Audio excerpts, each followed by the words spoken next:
Welcome to Money Matters with Greg, where we dive into the money conversations shaping your life. From investments to estate planning, insurance to taxes, we cover it all with a fresh perspective.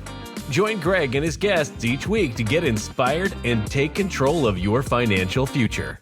Let's get started. Securities and investment advisory services offered through LPL Financial, a registered investment advisor. Member FINRA SIPC.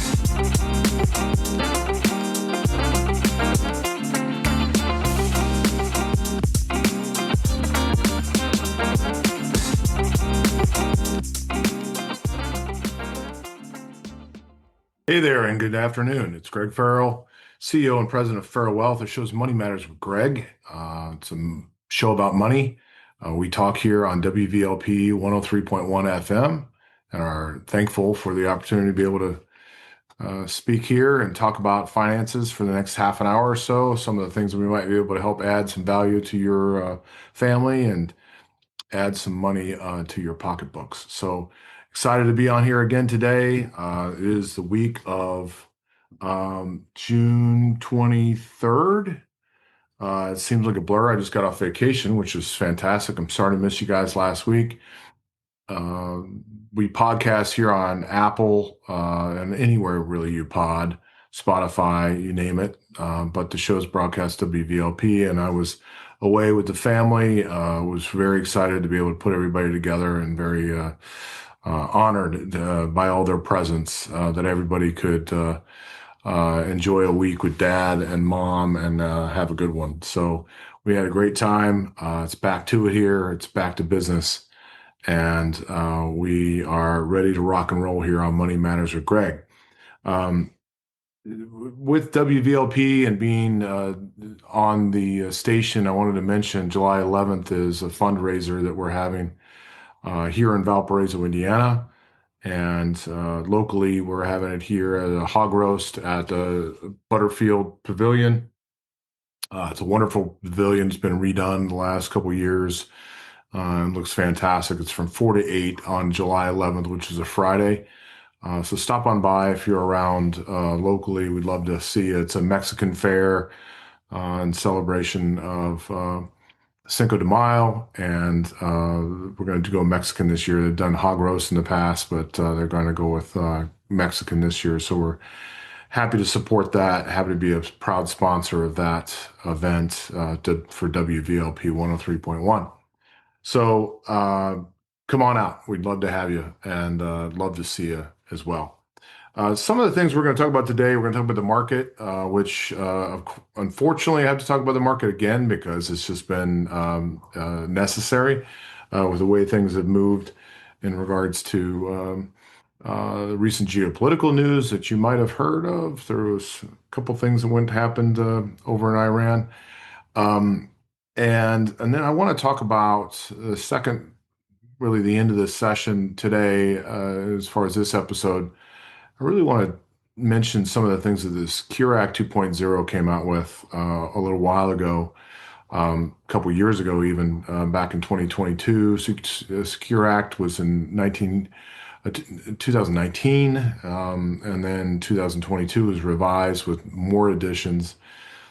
I want to be able to kind of update you on those because those provisions and those things are coming about here in 2024, 2025, 2026.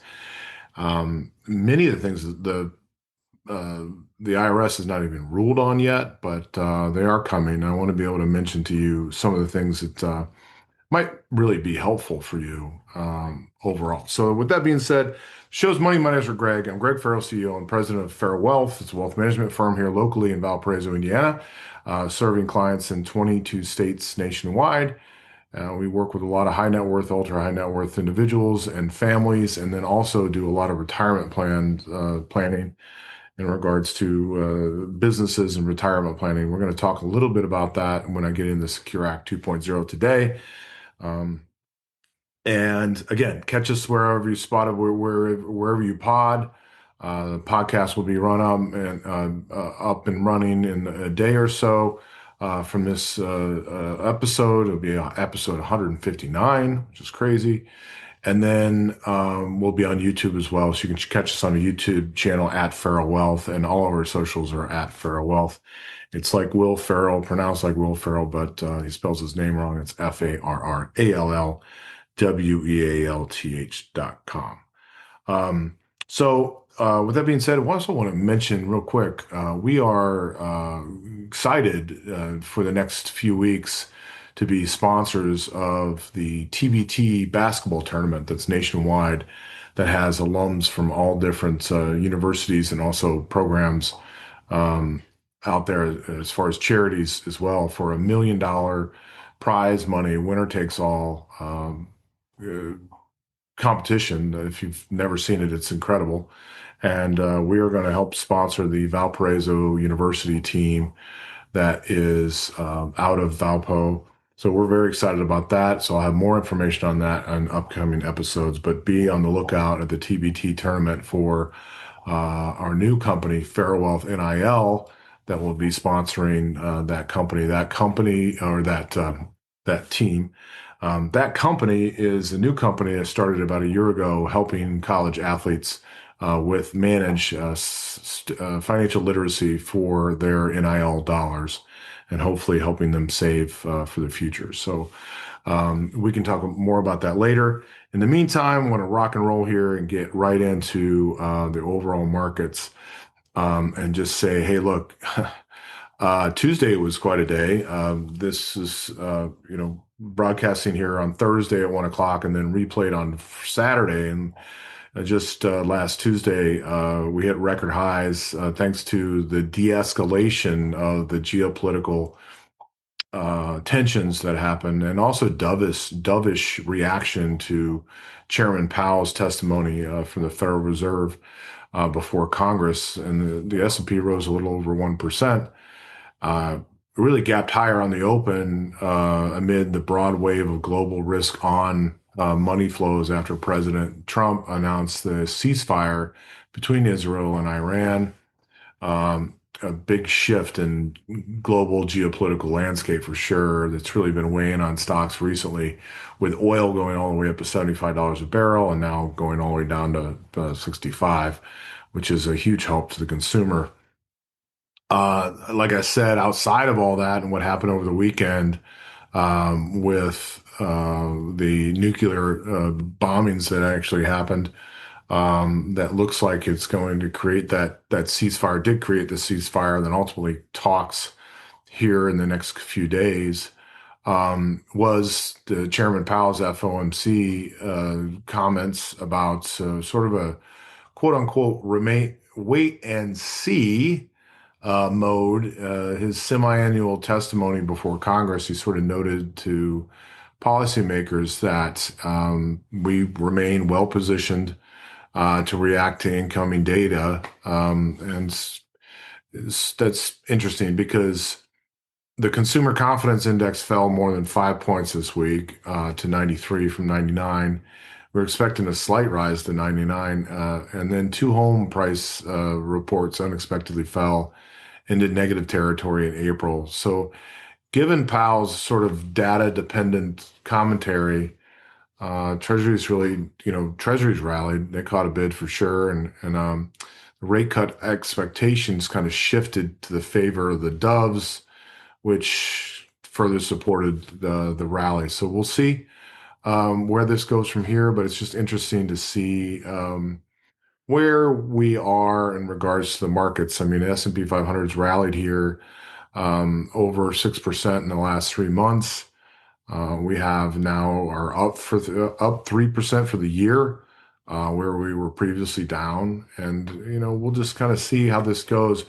Since our, I think, 154th episode, where we talked with our Chief Investment Officer John Farrell, and John and I talked about where the market was and how things were pretty beat up. Since that, we've rallied almost 7%. So, staying invested, investing in the right things is, of course, the right thing to do, and investing in a diversified portfolio as well is what we advocate across the board. You can check out my modern portfolio theory episode that I just recently published a few weeks ago too, and you can find that obviously again anywhere you pod. All right, so station identification, it's 103.1 FM, WVLP. We're happy to be here today, broadcasting the show's Money Matters with Greg. I'm Greg Farrell, CEO and President of Farrell Wealth. It's a wealth management firm, financial advisors, registered licensed financial advisor, helping people with their money and hopefully helping you with yours as you go out throughout your days. And maybe I can add some value um, to your lives, on a daily basis. So one of the things I wanted to be able to mention was this legislation that came out of Washington, which not a lot of legislation that comes out of Washington is very agreeable or very good at all, in my opinion. But um, this one was actually one of my favorite things that has come out of Washington in probably my lifetime in regards to the fact that in Washington, many politicians can never really seem to agree on much. They're very good at disagreeing and very good at not agreeing. And this doesn't really create an environment that we as taxpayers appreciate, quite honestly. We kind of wish they'd all get along and figure it out and not be so vehemently against each other's positions. But one thing that they can get into in agreement with is the fact that Americans don't save enough money. And we find that this is absolutely the truth. And I'm sure you can pretty much relate to it too, because we should all be saving more money for our retirement. And most Americans don't. So Congress enacted a landmark retirement legislation known as the Secure Act 2.0 that would really incentivize individuals to save for retirement while increasing the access to workplace plans as well, and maybe more access to it. So the new law included a number of provisions intended to benefit individuals as well as small business owners. And as a small business owner, myself, and I have been since I was 23, um, I want to be able to make sure everybody knows about what exactly went down and what exactly you can take advantage of overall.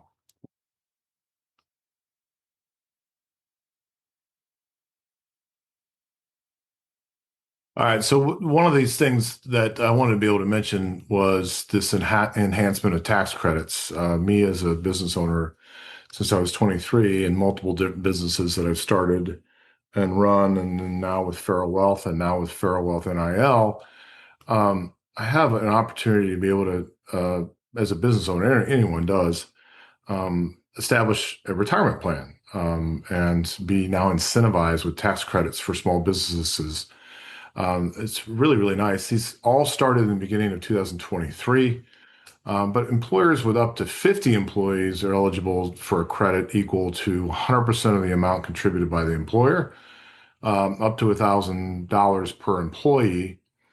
So on the larger side, 50 to 100 employees or over 50 employees, which is a really, solid small business, the employer receives a credit to up equal to 100% in the years 1 and 2, and then 75% in year 3, 50% in fourth year, and the 25% in the fifth year. So a huge credit for being able to start this.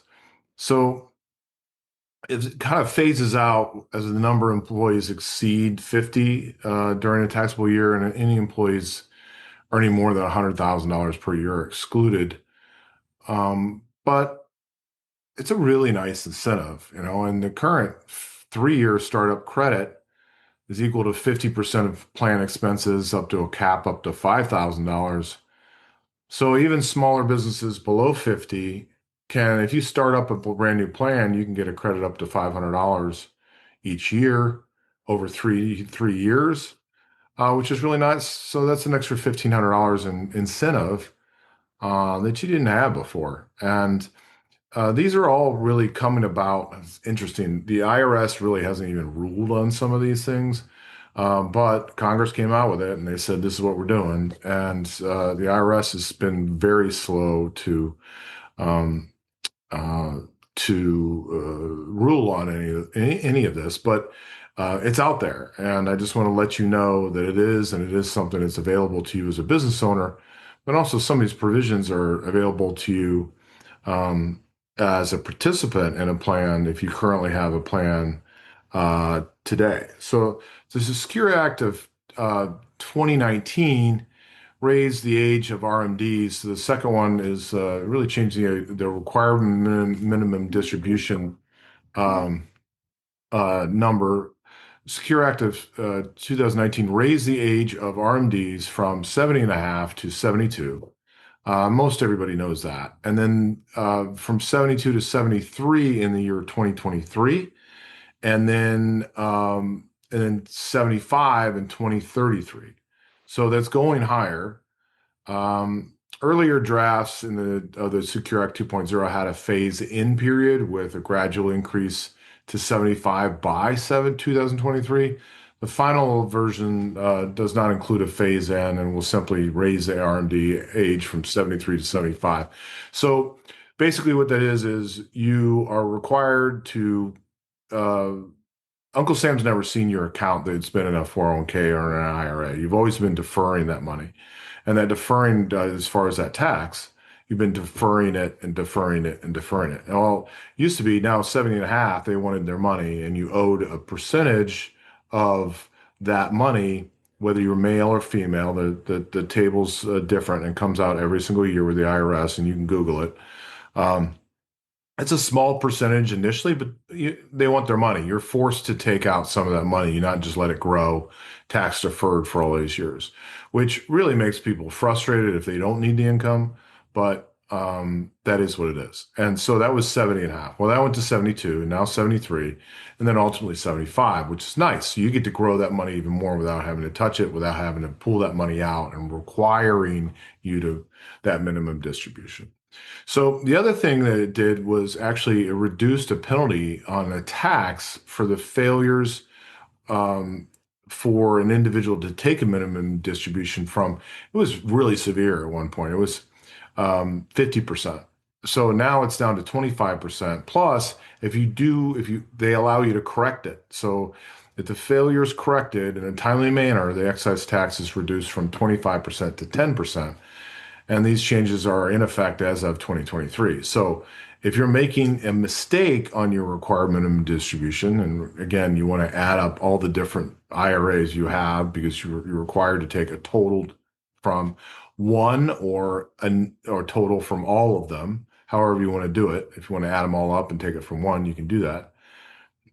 These changes are pretty nice, and so I don't do it, I forget to do it, whatever, and I try to fix it. And a timely manager, it's a 10% penalty, which is certainly not as severe as 50. So that's really, really nice. You get basically a self-correction that you're able to self-correct on your own as an individual. The next thing that they added was a catch-up contribution that would increase the changes from earners over 145,000. Big significant change to catch-up contributions in the Secure Act 2.0. First was the effective in 2024 that all catch-up contributions for individuals earning more than $145,000 per year must be made on a Roth or an after-tax basis. Now, this does not apply to simple plans, but if you have a simple plan. But that's really nice because then you can actually add into a Roth if you are earning over 145,000, which if you're filing jointly, you're probably not eligible for a Roth anyway, and there's no Roth salary contribution limits inside of a Roth 401k, which is nice.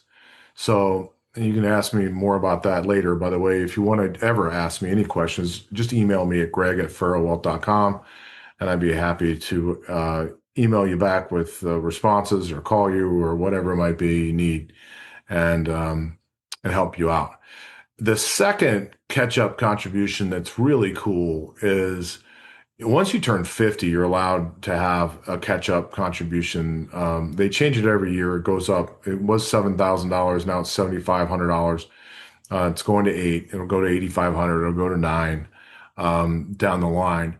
But what they're also adding in the new Secure Act 2.0 is individuals between the ages of 60 and 63 are now eligible for a higher catch-up contribution in addition to their current catch-up. So current laws, like I said, allow for the catch-up contributions to be about 7,500 bucks.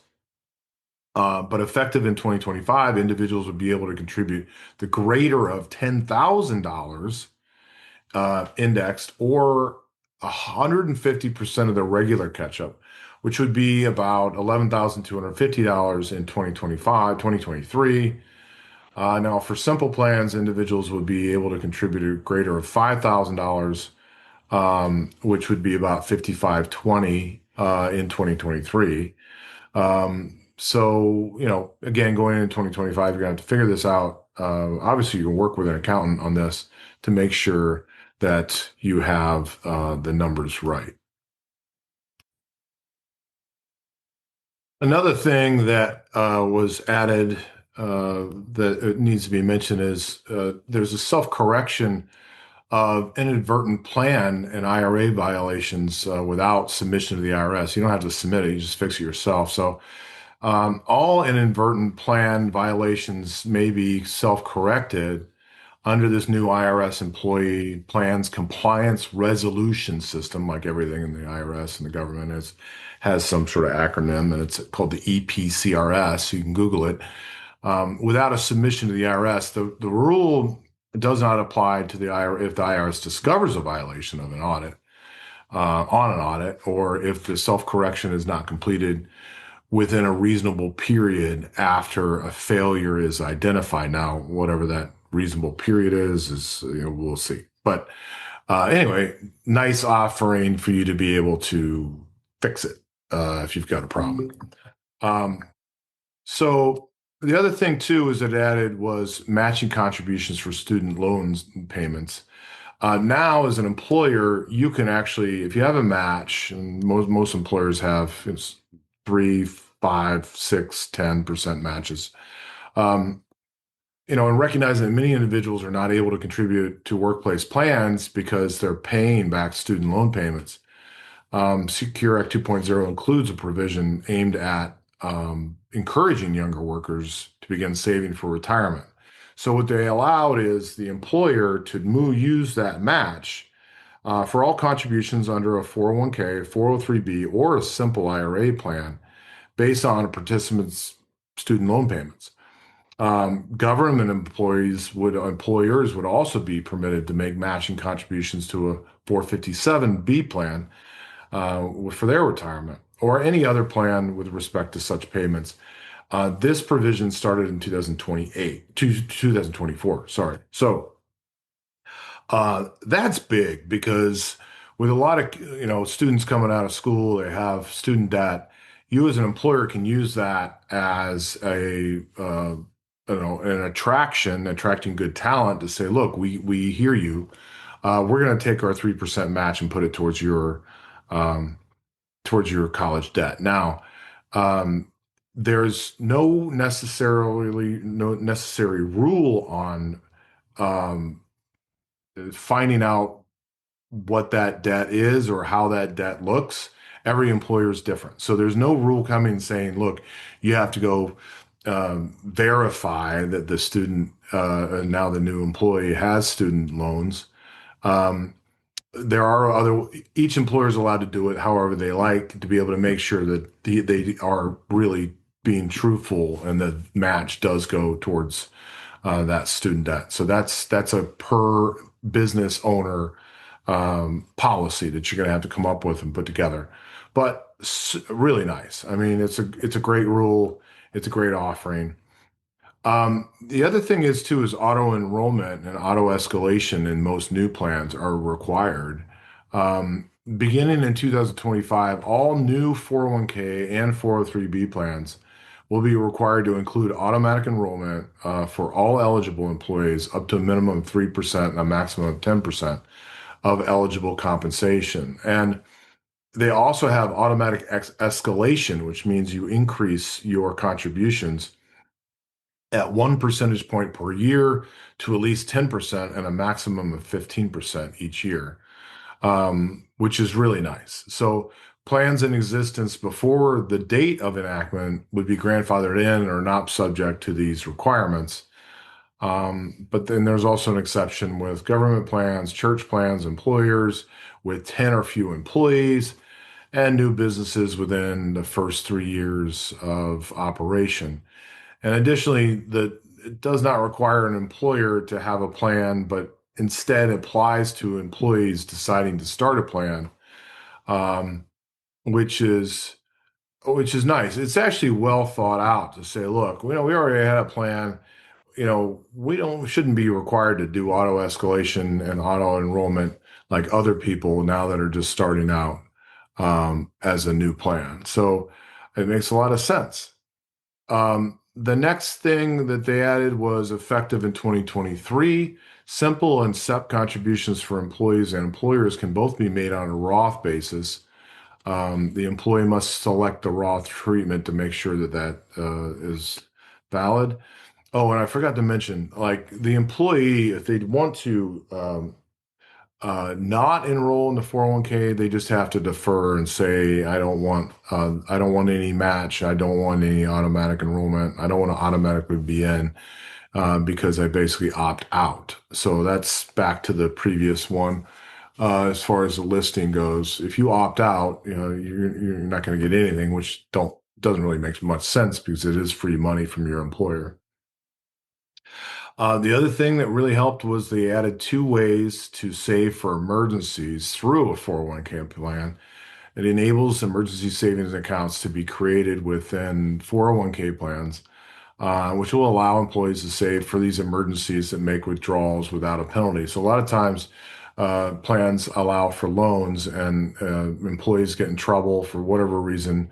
They have a crisis in life, they have a healthcare crisis or issue, and they end up tapping into their 401k. Well, this is a nice way to prevent that in the fact that there is a cap of $2,500 in emergency cash savings that you can put in, and contributions must be made on a Roth basis so that distributions can be non-taxable, regardless of how it's distributed. But employee contributions can be made towards the emergency savings account. Employers must match the contributed amount into a standard portion of the plan and not the emergency savings account, and the same rate at the same rate that they match regular contributions to the plan. So employers still have to match in a separate bucket, but employees can put away enough to get enough saved up to $2,500. And this is really intended to support individuals who want to save, but are fearful of having assets tied up in a retirement plan and having, unable to access it without the penalty, which is 10% if you're under the age of 50, 9.5, which is brutal. So, and you have to pay taxes on it. This way it goes into a Roth. You can pull up to $2,500 if you have an issue, which is nice. So additionally to that, there is a provision that will no longer subject emergency distributions from retirement plans or IRAs with that 10% penalty, like I mentioned. There'll be a limit of one distribution per year, and that distribution cannot exceed the lesser of $1,000 or the excess of the individual's vested benefit over $1,000. This provision started in 2024. So again, the IRS still hasn't even ruled on this, but it's available. And, you should be talking to these are not required if you had a previous plan that was set up years ago. They're not required by business owners to incorporate these. But these are things you can ask for as an employee because they're available now and say, hey, look, do you know about this? I was listening to this podcast. It'd be nice to have the offerings. Do you know about even a match going to a Roth, which is another new offering, which is the next offering. So you are now, as an employer, allowed to contribute to your employees' matches in a Roth situation. These contributions can go into 401k, 403b, and even government 457bs. Um, and uh, it's really nice because before you always had to throw that money into a tax deferred bucket for the employee. Now you can actually contribute that match in a Roth, which is even better. Um, and then one of the last ones is you can roll over excess 529 assets to a Roth IRA. So for the beneficiary that you have, let's say a kid you save money for gets a scholarship and doesn't need, and is left over 529 money, you can always just roll that into a tax-free rollover to a Roth IRA now, which is a brand new provision. And I think it's magic. We're huge fans of Roths. And want everybody to have one if they're eligible. The beneficiary of a Roth account or a 529 account and a Roth IRA, they got to be the same.